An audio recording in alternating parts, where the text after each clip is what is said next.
13, 14, 15, 16, 17, 18, 19, 20, 1, 2, 3, 4, 5, 6, 7, 8, 9, 1.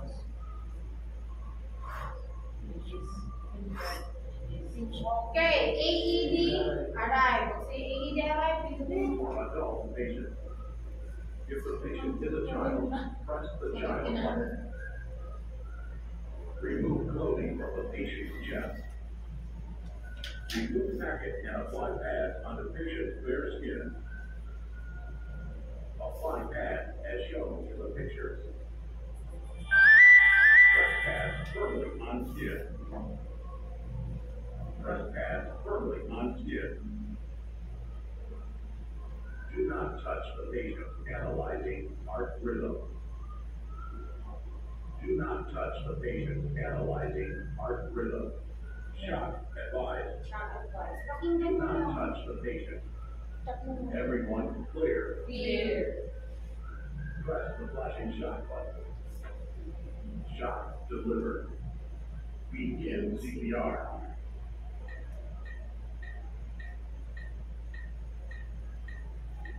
Chad.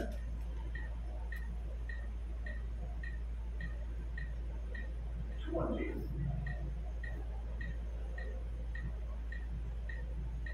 30. Give 2 breath.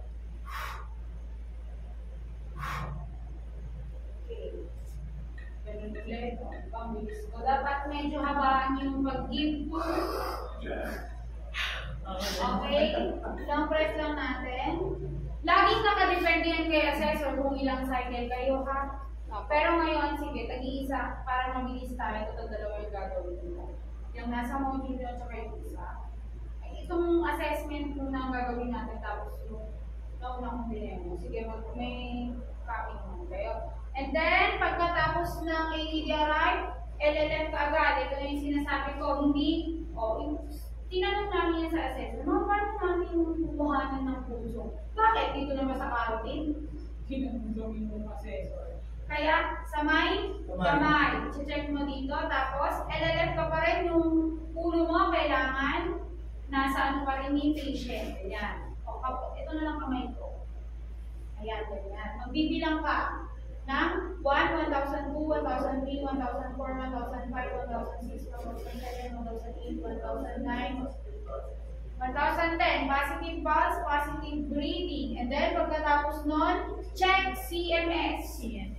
Pag sinabi natin check CMS, check natin upo ni patient kung nangingitim pa. Yung bibig ni patient kung nangingitim. Pag nangingitim na yan, kailangan itapo na yan agad-agad. And then, ibig sabihin nun, walang oxygen si patient.